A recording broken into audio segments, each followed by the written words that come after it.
على الود والمحبة نلتقيكم أعزائي مشاهدي قناة دجلة الفضائية متابعي برنامج استوديو الجماهير. حلقة هذا اليوم سنسلط فيها الضوء على أبرز الأحداث الرياضية في الوسط الرياضي.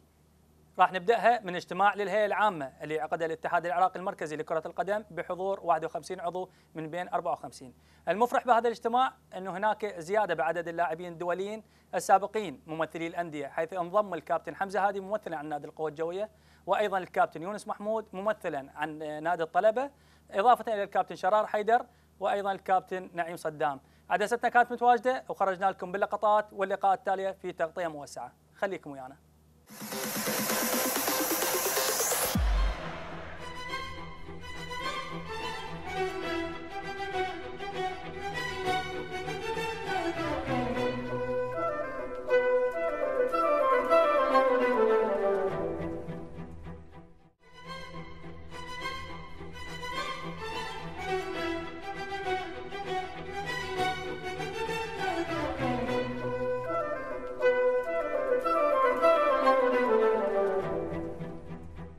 احنا مقومين وليس ضد الاتحاد، يعني احنا يعني هسه ما زال بالهيئه العامه، احنا من ضمن الاتحاد صرنا من ضمن المؤسسه، فلازم اكون اعرف انا مو فقط.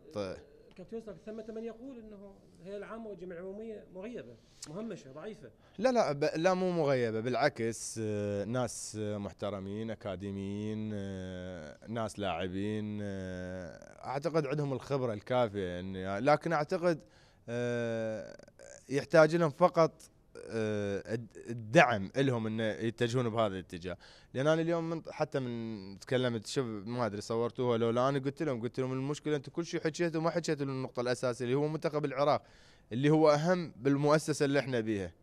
زين حكينا بالامور الاداريه والامور الماديه، بس ما حد جاب طاري كره القدم واللي دا يصير بالمنتخب الوطني وقص الشارع والناس اللي موجوده. انا قلت لهم انه انا حتى بالشارع ما دا اقدر امشي، الناس كلها تعاتبني على هذا الموضوع. نعم انا ما زال دخلت الان، راح اكون من ضمن الاتحاد، يعني من ضمن مؤسسه الاتحاد، راح اكون رصد، راح اكون موجود بالهيئه العامه، واي شيء يصير او الاتحاد لم يكن يقوم بالمسار الصحيح، اكيد راح تكون لي وقفه، راح اكون اتدخل بالهيئه العامه، وراح اطلب حتى اجتماعات اذا اضطر الامر، اجتماع طارئ. نقدر كل شيء نسوي. مثل ما قلت لك انا انتظر هذا طريقي عن طريق الهيئه العامه، لان هي وجهات نظر. يعني تعرف انت بوقتها زعلوا علي ان ما طلعت ويا المظاهرات، انا قلبا وقالبا مع المظاهرات، لكن اذا نريد نقوم مو من خلال طريق واحد، اكثر من طريق. فقلت لهم انا راح اتجه الطريق وانتم اتجهوا الطريق، يعني بوقتها صار شوي اشكالات، فانا احس هذا الطريق اقوى. يعني انا شفتني اليوم، انا وقفت الاتحاد على قلت لهم انتم اصدقائنا واخوتنا، وفعلا هم اصدقائنا واخوتنا، لكن انا ما اسمح كعمل انك تروح لغيري ما تجي تقول لي. وشفت صار تفاعل من الهيئه العامه. اعتقد هاي مره مرتين انك راح تكون اكثر حزم مع الاتحاد العراقي حتى يقدر يمشي بالطريق الصحيح.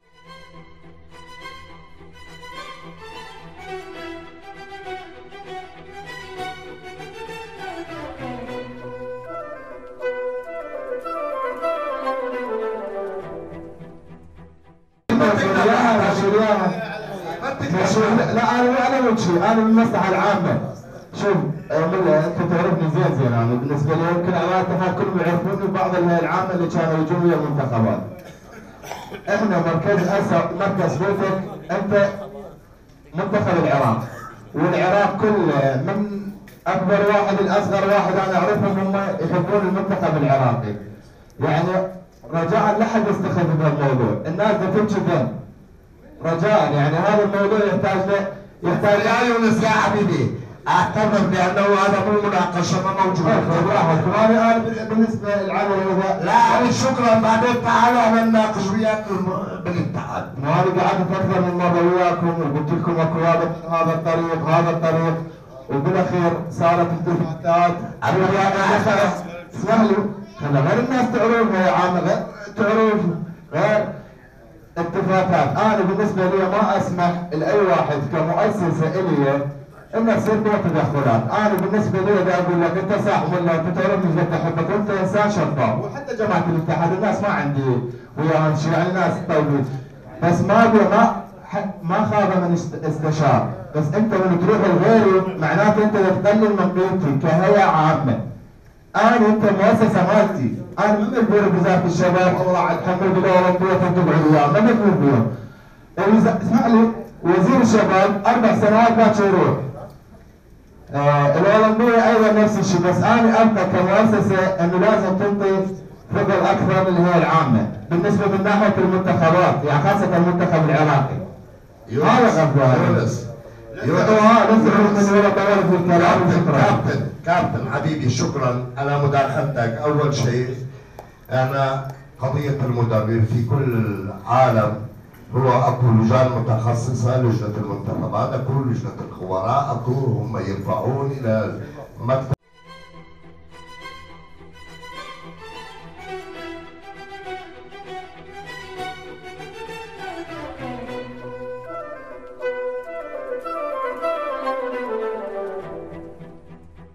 شباب.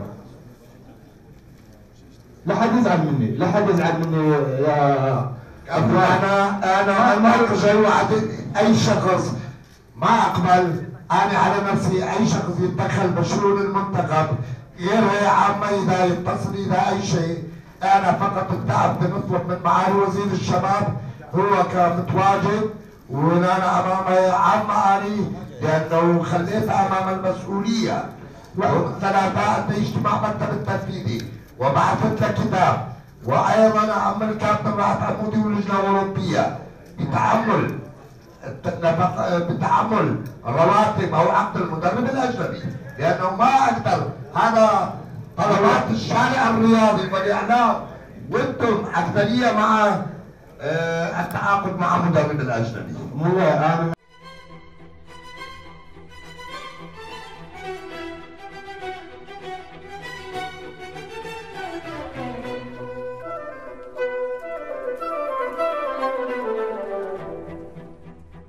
حضرنا في اجتماع هيئة العامة لاتحاد الكرة العراقية، ناقشنا النقاط الأساسية، التقرير الإداري والمالي والمقترحات اللي اجتماعت هيئة العامة السنة الماضية على المقترحات توسيع الهيئة العامة. بين من التقرير رئيس الاتحاد عبد الخالق مسعود ما وافقه الاتحاد الدولي. إن شاء الله اليوم بروح رياضية بحضور أكثرية الهيئة العامة ناقش مستقبل الكرة العراقية وناقش على المستقبل المنتخبات الوطنية.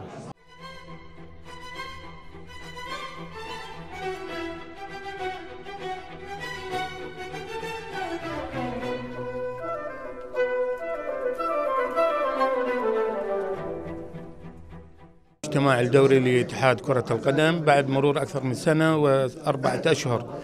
اليوم التقرير المالي والإداري كان معد من قبل الأخوان بصورة جيدة جدا وتم مناقشتها، والآن احنا ضمن مناقشات النظام الأساسي لاتحاد كرة القدم للضوابط الانتخابية التي سيقوم عليها الانتخاب الاتحاد كرة القدم المقبل إن شاء الله.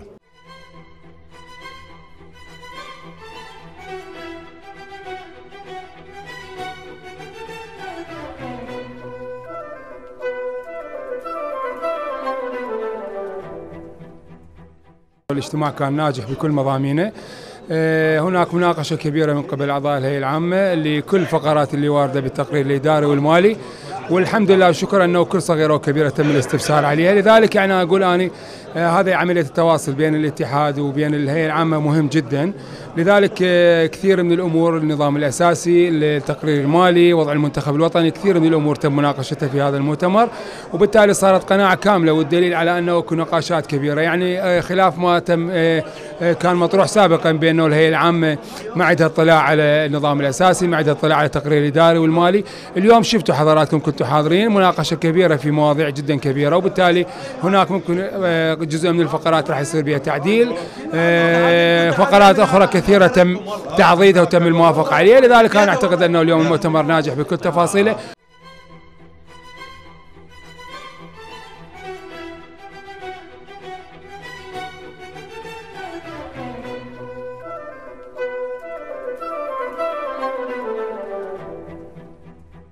الاجتماع كان ممتاز، واللي الاصوات تنتقد الهيئه العامه اعتقد ظالمه، يعني مو منصفه. كان نقاش ممتاز من الهيئه العامه على التفاصيل الدقيقه سواء عن النظام الداخلي او التقرير الاداري، التقرير المالي. والان انا احب اشكر الانديه ايضا، لان شفنا اليوم مثلا نادي القوه الجويه الممثل ماله حمزه هادي لاعب منتخب وطني سابق، ونادي الطلبه ايضا يونس محمود، وهاي يعني دور الانديه ايضا، وهي عامه ممتازه. الاجتماع كان ممتاز حقيقه.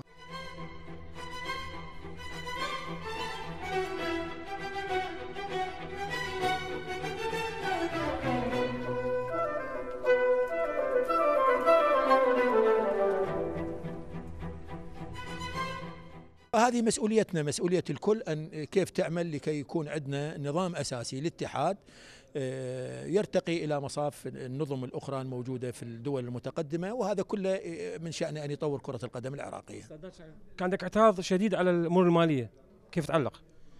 لا، هو حقيقة ليس اعتراض، وإنما ملاحظات من خلال التبويب أو من خلال التوضيح الأكثر أو من خلال استحداث أبواب صرف، من خلال التجربة.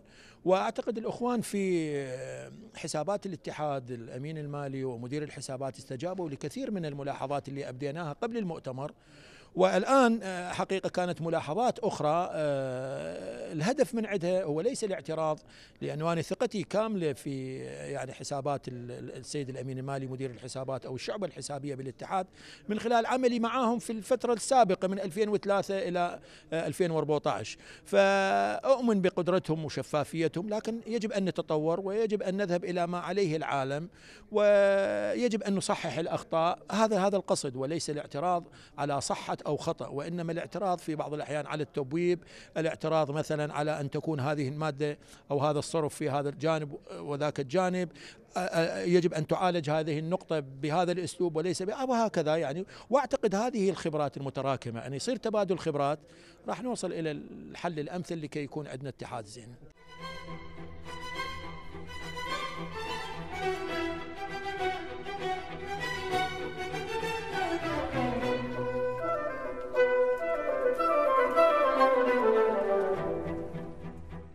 اجتماع جيد اليوم بحضور 51 عضو هيئة عامة من أصل 54.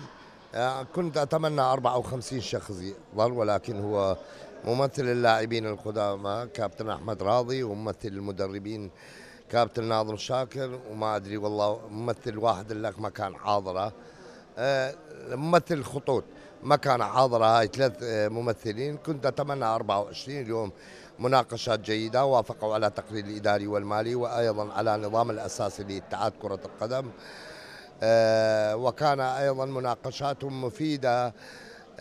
ما طولنا أكثر من 2 ما طولنا. وأيضا أشكر معالي وزير الشباب والرياضة لحضوره جانب من مناقشات وجانب من افتتاح الجلسة، وأيضا أشكر كافة الإعلام وأيضا الضيوف الكرام اللي حضروا اليوم للمؤتمر العادي لاتحاد كرة القدم. وأتمنى أن يكون جميع المؤتمراتنا مفيدة لصالح الكرة العراقية. واليوم اللي كانوا يتكلمون على هيئة عامة، هيئة عامة، لا أنا أقول لك من أحسن الهيئات العامة اليوم، من تواجد كثرة لاعبين المنتخب الوطني وأيضا المدربين المنتخبات الوطنية، وأيضا حكام كانوا أكاديميين متواجدين في هيئة عامة. وأتمنى أن يعيدون نظرتهم على هيئة عامة اللي كانوا يتكلمون على هيئة عامة.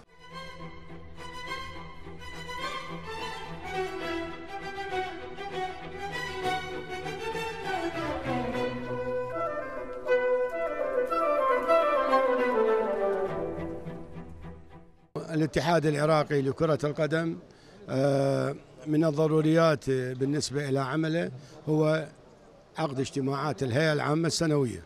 هذا جزء من الاجتماعات الدورية للهيئة العامة السنوية. قد يقال بعض الشيء أنه صار تأخير، لكن الأسباب كانت لنواحي عديدة. البعض من عندها كانت هنالك الزيارات، والبعض من عندها عدم اكتمال الموافقات الخاصة بلائحة الانتخابات والنظام الداخلي، الأمر اللي طلب من عندنا بعض التأخير. إضافة إلى الاشتراكات الرسمية اللي كانت لنا على مستوى الاتحاد الدولي والاتحاد الآسيوي. حضرنا الكونغرس الدولي والآسيوي وانتخابات الاتحاد العربي. الآن احنا كنا جاهزين باستقبال اجتماع الهيئة العامة، ومثل ما لاحظتوا يعني كان اجتماع إن شاء الله ناجح. ناقشنا بجميع الأمور اللي تتعلق في محضر الاجتماع. أبرزها كانت هي المصادقة على التقرير الهيئة العامة، اجتماع الهيئة العامة 15-16، وأيضا صادقنا اليوم على التقريرين المالي والإداري، إضافة إلى مجموعة المقترحات اللي قدمت من قبل السادة أعضاء الهيئة العامة.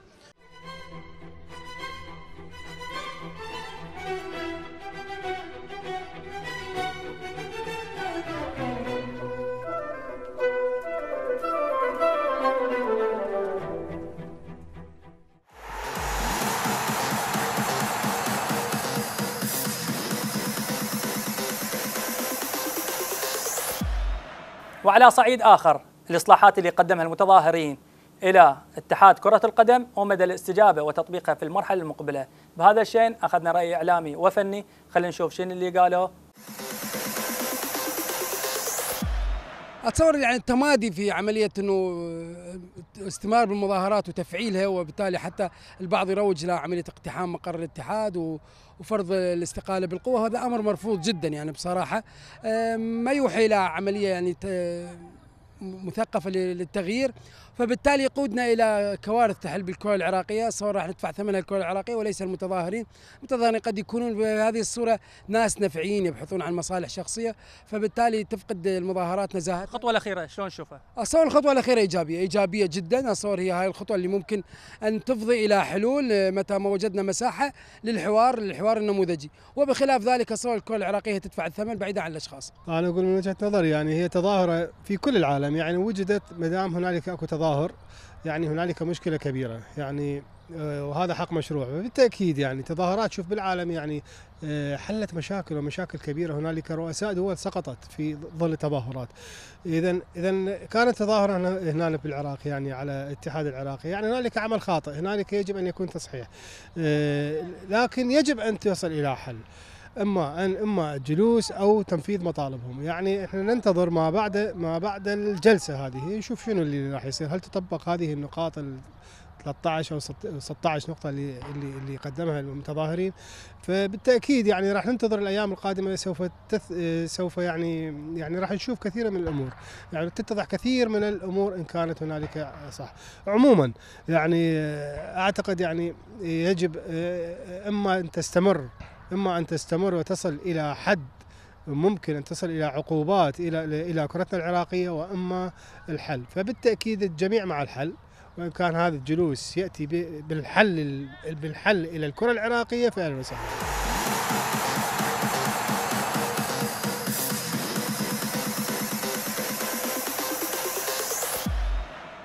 في الدوري العراقي الممتاز لكرة القدم أقيمت يوم أمس مباراتين، فيما أقيمت اليوم 4 مباريات. مباراة الأمس كانت بين فريقي النجف ونفط الجنوب، وانتهت بالتعادل السلبي دون أهداف، فيما حقق الطلبة فوزا مهما على فريق الكرخ ب4 أهداف مقابل هدف واحد. مباراة اليوم كانت بين فريقي زاخو والسماوة، أيضا التعادل دون أهداف. الكهرباء يخسر على أرضه أمام فريق النفط بهدفين دون مقابل. أمانة بغداد ونفط الوسط يتعادلان سلبيا، فيما تعادل نفط ميسان والحدود بهدف لكل منهما. عدستنا كانت متواجدة في مباراة الطلبة والكرخ. خلينا نشوف الأهداف واللقاءات ما بعد المباراة، خليكم ويانا.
نبارك لفريق الطلبة هذا الفوز. مباراة أنا أعتبرها كانت ممتعة، مباراة يعني من الطرفين. قدم الكرخ يعني النتيجة قاسية جدا على فريقنا بصراحة.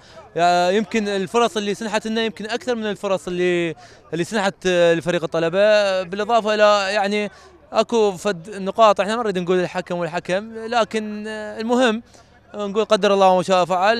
فريقنا ما استحق الخساره الثقيله 4 يعني مثل ما قلت اضعنا الكثير من الفرص. لاعبين شباب يمكن اول مره يلعبون على دين ملعب الشعب. ان شاء الله القادم افضل كره الكرة. اعتقد 3 نقاط ثمينه بمشوار الدوري، نهدى هذا الفوز لمصالح جمهورنا. اعتقد جمهورنا عزيز علينا، ما راضى عن النتائج، نطمح يعني نعكس الصوره السلبيه اللي ظهرناها بالادوار السابقه. كادر يعني تدريبي جديد، روح جديده. اعتقد الطلبه يعني اسير بالطريق الصحيح بالمباريات المقبله ان شاء الله. اكيد نتيجه يعني صحنا من مسار الفريق، وان شاء الله نهدى الفوز للاداره والكادر التدريبي. حقيقه اليوم كانت يعني شفنا مباراه جميله، وكان يعني اللي اجمل من انه اليوم فريق الطلبه قدم مستوى طيب امام فريق الكرخ، رغم أن فريق الكرخ فريق شاب وجيد، لكن اليوم ما شاهدناه اليوم حقيقة لفريق الطلبة أكو تغييرات كثيرة.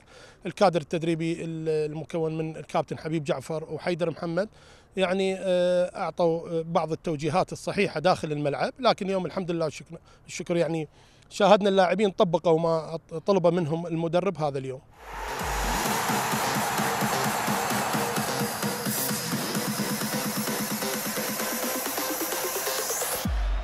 عدستنا كانت متواجدة في ملعب الكهرباء اللي ضيف فريق النفط، وانتهت بفوز النفطيين بهدفين دون رد.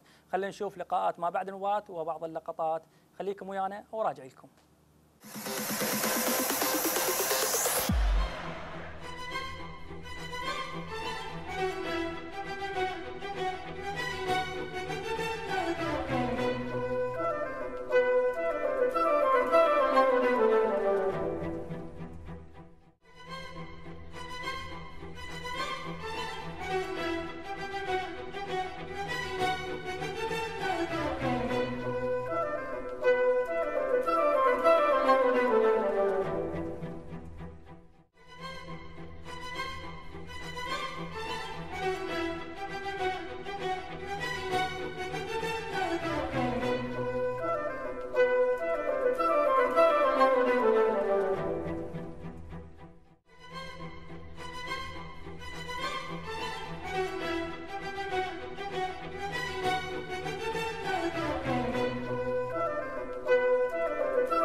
النتيجة سيئة بالنسبة لنا ونتيجة جيدة للنادي النفط، ويستحقون هذا الفوز لأن كانوا مميزين، وخاصة بداية المباراة ضربة جزاء هي اللي غيرت المباراة وصارت الأفضلية للنادي النفط، رغم أن احنا عندنا طرد نهاية المباراة، بس الحمد لله والشكر ونقول مبروك نادي النفط وارد لك نادي. اليوم يعني المباراة يعني فريقنا ما قدم المستوى، خصوصا ضربة جزاء يعني لها دور، يعني جزاء صحيحة أو مو صحيحة، فتعرف فريق أول دقائق ينطي هدف وضربة جزاء، وبعدين فارق الإمكانيات واللاعبين يعني له دور مهم، يعني لاعبين كلهم على مستوى عالي، فريق النفط ولاعبين المنتخب. فريقكم ما ظهر بالمستوى؟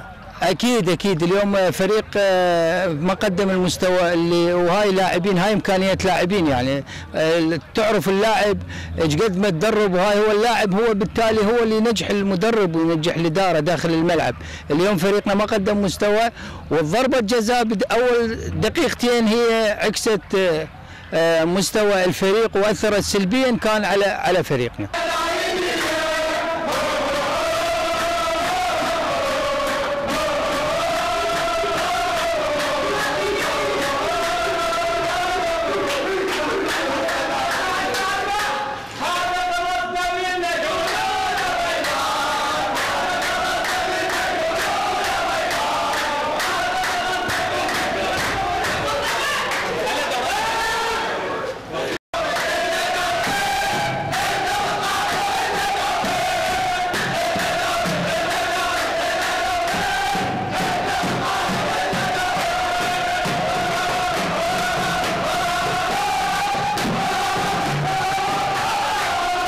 كهرباء خوش فريق محترم صعب، بس الحمد لله احنا جتنا كرات واستغليناهن وجبنا جولين الحمد لله والشكر. ناويين على الدوري؟ يعني المنافسه على الدوري اكيد صعبه. والله ظلنا 5 مباريات، مباراه عن مباراه صعبه، وان شاء الله ناويين عليه ان شاء الله. مباراه صعبه يعني الفريق الكهرباء فريق محترم، والحمد لله حصلنا على ثلاث نقاط مهمه ويعني المباراة كانت صعبة علينا، والحمد لله متمسكين بالصدارة إن شاء الله، وإن شاء الله نحو الأمام. المباراة المقبلة أكيد صعبة. أكيد صعبة أكيد إن شاء الله، بس إن شاء الله تسهل علينا إن شاء الله، إحنا نسهل هالمباراة الصعبة بالتوفيق من رب العالمين إن شاء الله. مثل ما تعرف المباراة كانت صعبة، مباراة يعني نعتبرها احنا مباراة نهائية، الحمد لله كان هدفنا بهذه المباراة حققنا اللي هي النقاط الثلاث، لأن تعرف احنا مقبلين على توقف للدوري، فالنتيجة الإيجابية أكيد راح تخلينا هاي الفترة مرتاحين، نتمرن بجدية أكثر بروحية أكثر، لأن راح يعطينا دافع للمباراة القادمة مباراة الزوراء، فإن شاء الله نحقق نتيجة إيجابية وإن شاء الله ماخذ دور المطرب داخل الفريق. اكيد تعرف هي نشوة الفوز وفتعرف هذه الاجواء يعني مع شيء هذا النفط، فان شاء الله هذا الموسم ان شاء الله الا دوري. حبيبي كابتن مبروك الفوز، اليوم تغلبت على الكهرباء والقادم 5 مباريات صعبه جدا. نعم بسم الله الرحمن الرحيم. طبعا هني ادارتنا وهني اللاعبين على الابطال اللي يقدرون يعني من ارض الخصم يجيبون نقاط ويؤدون اداء جيد، فانا اعتقد مباراتنا مع الكهرباء فريق جيد عنده اسماء لاعبين جيدين وكادر تدريبي منتخب، فاعتقد فريقنا ادى الواجبات التكتيكيه اللي اناطت بهم وقدروا يقدمون مباراه جيده وضيعنا عده فرص وانتهت 2-0. انا اقول يعني هاي الروحيه اللي انت شفتها هاي روحيه البطل اصبحت عند نادي النفط الان ما باستطاعت يفرق نقطه واحده، يفرق بنقطه واحده لكون انه تدري انت صدار بعد لنا 5 مباريات، احنا نفوز وما لنا شغله بالفرق اللي تتبعنا بالمباريات، صح مبارياتنا صعبه لكن انت لو شاهد الساعه حسن وانت من المتابعين لفريقنا، فريقنا كل مبارياته يتغلب على خصمه مستوى وده يقدم نتائج جيده.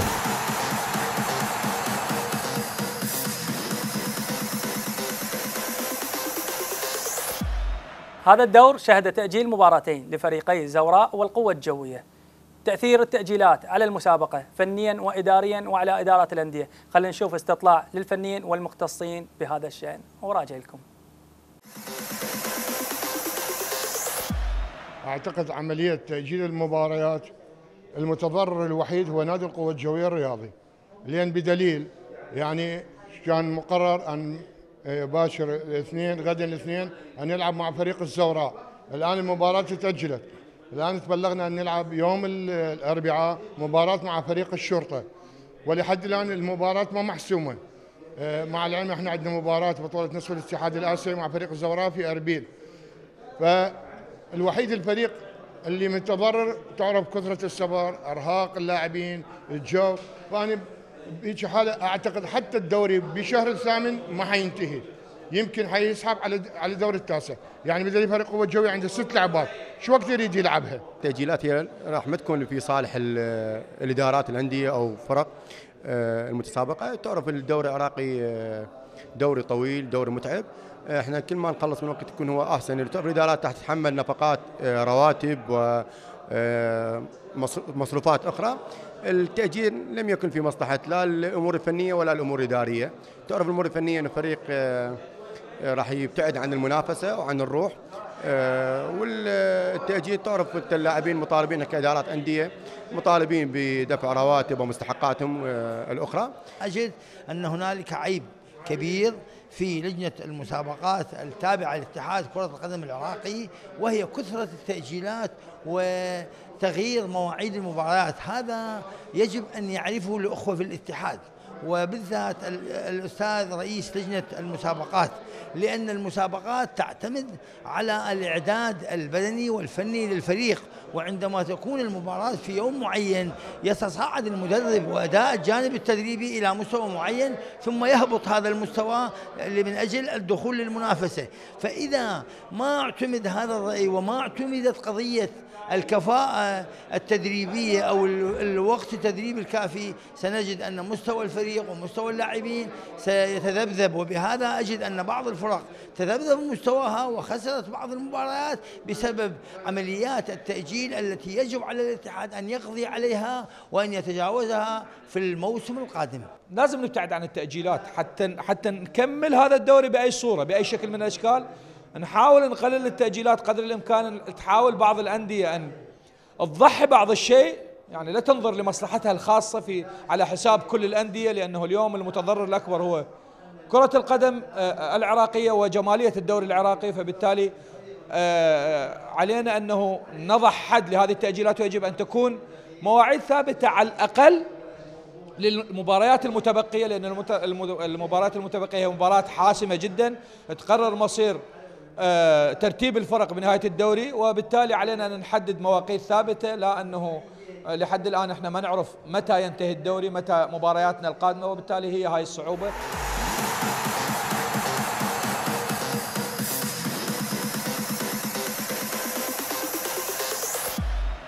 فريقا النفط والكهرباء التقيا مرة أخرى، ولكن هذه المرة بكرة السلة انتهت بفوز النفطيين ب87 مقابل 80 لفريق الكهرباء. عدستنا كانت متواجدة في قاعة الشعب، ولخصنا لكم لقطات ولقاءات ما بعد المباراة. خليكم ويانا وراجع لكم.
مستوى المباراة كل جيد، احمد الله ونشكر على يعني المباراة جيدة، لاعبين يعني مستقرين بالملعب، الكادر التدريبي يعني كل زين واللاعبين، فريق يعني إلى نفسيته إلى يعني صاعد هسه بلاي اوف النهائي، فريق جيد جاي قدم مستوى كل زيد، مستوى متصاعد دائما، ونحمد الله على كل حال. مباراتنا اليوم مع الكهرباء عززنا الفوز الأخير، اعتبره أنا بالمسدس الذهبي بدون أي خسارة.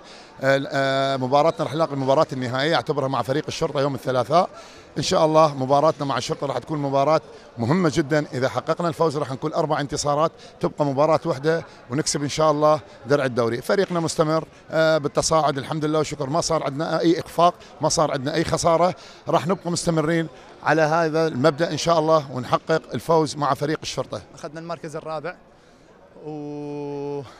يعني هي هسه فوز وخساره، وان شاء الله على القادم افضل بالسنه الجايه ان شاء الله. باقي مع الكهرباء والفريق كله طبعا يبقى لانه على سنتين كل اللاعب، وان شاء الله نؤدي مثل ما نقول نؤدي الافضل، وان شاء الله احنا نطمح للافضل بالسنه الجايه. مباراه جيده قدموها اليوم وكل الدوري قدموا مباراه جيده، اني اشكرهم كلش هواي للاعبين مالتي بما قدموه، بما يعني اتصور كان التنظيم الدفاعي والهجومي مالتي كان بشكل كلش كبير على مستوى على كل المرحلتين وحتى من الفاينل 6.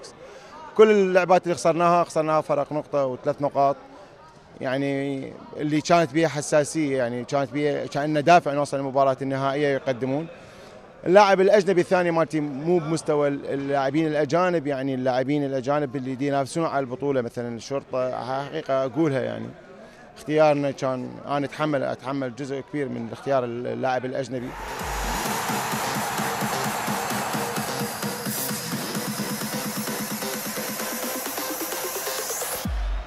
وفي مباراة أخرى فاز فريق الشرطة على نفط الجنوب بنتيجة 97 مقابل 71. خلينا نشوف لقطات ولقاءات ما بعد المباراة وراجع لكم.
مبروك نادي الشرطه، هاردك نفط الجنوب. اليوم من بدايه المباراه طبعا اليوم محترفين قدموا المستوى يعني كلش طيب، احنا محترفين ما ادول عليهم، يعني شوف من بدايه المباراه محترفين يعني مو زين اليوم، وحاول المدرب يعني قاعد المحترف ودخلهم بس المحترفين مو زينين.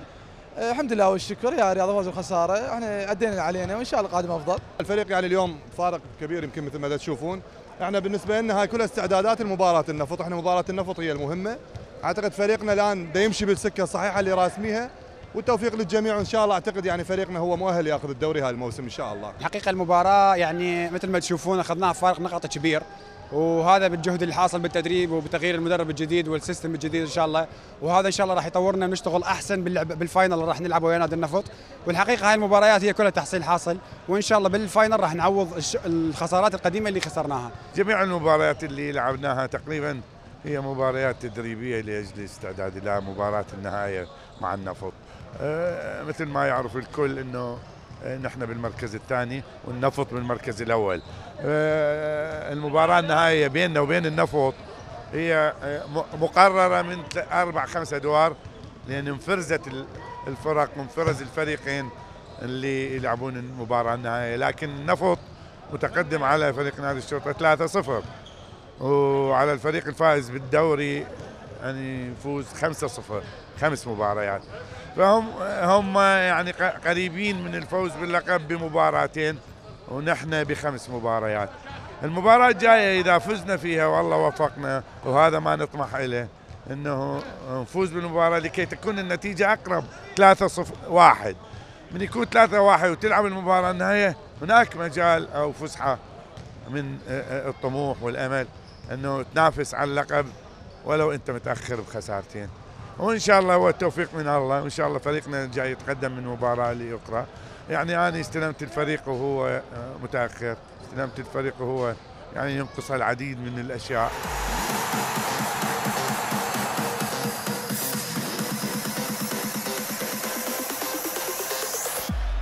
فيما أبرز أحداث هذا اليوم أقيم في أربيل بين فريقي القوة الجوية والزوراء، وانتهى اللقاء بالتعادل الإيجابي بهدف لكل منهما في بطولة كأس الاتحاد الآسيوي. الزوراء تقدم بهدف اللاعب علاء مهاوي، فيما عادل اللاعب أمجد راضي للقوة الجوية. خلينا نشوف ملخص للقاء.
إلى هنا تنتهي حلقتنا لهذا اليوم من برنامج استوديو الجماهير، على أمل أن يلتقي بكم الزميل حيدر زكي في الحلقات المقبلة.